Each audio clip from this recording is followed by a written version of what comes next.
Hey everybody, this is Kennedy Hawk from the MCM Fan Podcast. Today's Mighty Marvel, hopefully actual minute, is all about don't hold your cards. Don't hold your cards from turn to turn. That's what I mean when I say don't hold your cards. Every turn you're afforded so many resources by drawing up to your hand size. You spend as many of them as you can, making progress against the villain, eliminating threats or minions that are on the board. But every card you don't spend is basically a resource burnt.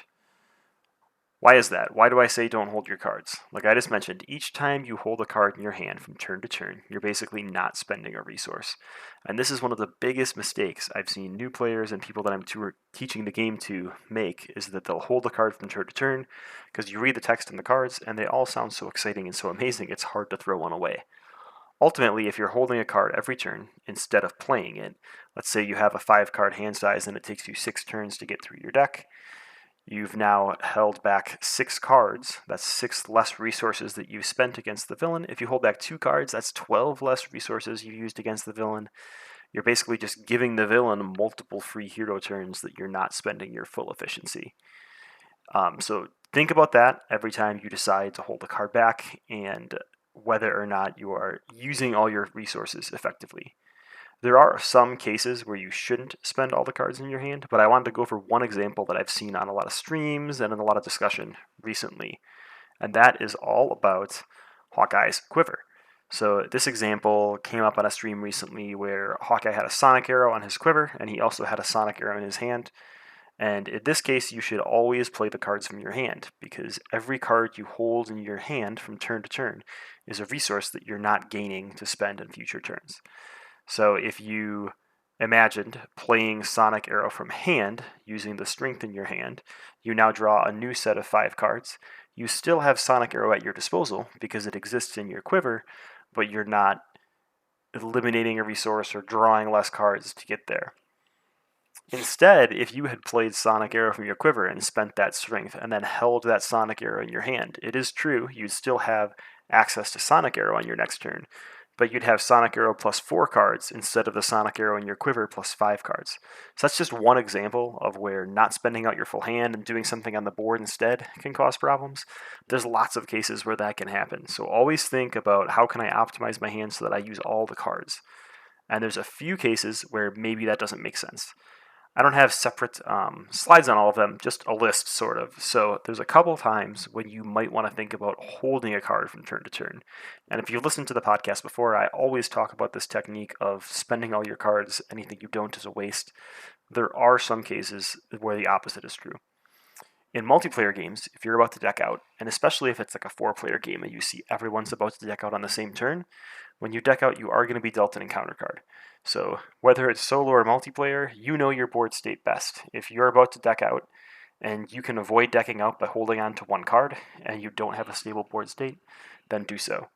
If you have a stable board state, then definitely discard or spend that card so you deck out when you're in a good position, because you might not be at the end of your next turn.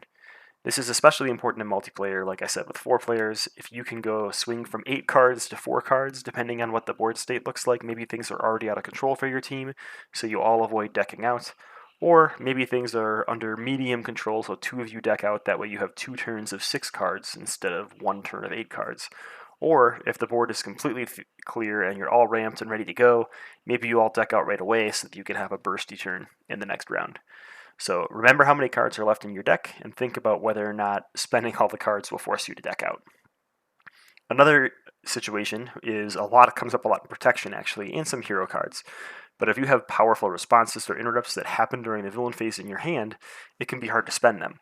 Cards like Counterpunch and Desperate Defense you might draw while you're in Alter Ego form. Now you can't use them until the next villain phase. I still urge you to think about whether or not there's something else in your hand you could spend those cards on. It can be worthwhile to hold on to them so that you can trigger them during the villain phase, but you're still burning resources by doing so. So in a well-built protection deck, you're probably going to have enough of these villain phase interactions that if you had something like a Super Soldier Serum for Cap on top of these 2 cards, you could spend these on the Super Soldier Serum and hopefully draw into either more copies of these or something equivalent within the protection aspect. So there are cases where you might want to hold 1 or 2 of these protection cards, especially if they're going to swing the game, or if it's something like a Wiggle Room or a shield block against some giant overkilling villain like Ronin. but that should be the exception and not the rule for the most part. The third reason I've seen for this is if you're holding onto a combo piece or a key card from your deck. Let's say you're playing Hawkeye and you couldn't afford to get your quiver out turn 1, and you can either spend it as a resource or you can hold it back. It might be worth holding it back. Again, this is an exception, not a rule thing. You don't want to be doing this turn after turn after turn because you're just slowing down your income, slowing down your ramp, and slowing down getting to your best cards. But if your option is between pitching your best card as a resource because there was something you had to do, like remove threat or remove a minion, and waiting your whole deck cycle to bring it back, or holding it for 1 turn, it's probably okay to hold it for 1 turn. So for the most part, my conclusions are don't hold on to cards from turn to turn. If you ever find yourself doing that, really question, am I losing value by doing this? Is there something I could have done better with this card this turn that would let me redraw it faster in the future? So hopefully this gives you some ideas about why I always say don't hold on to your cards, and some of the counter examples of where you might want to hold on to a card. And hopefully I'll go into more highlights of this in a protection video I have coming out later next week. Thanks for tuning in, and have a great day.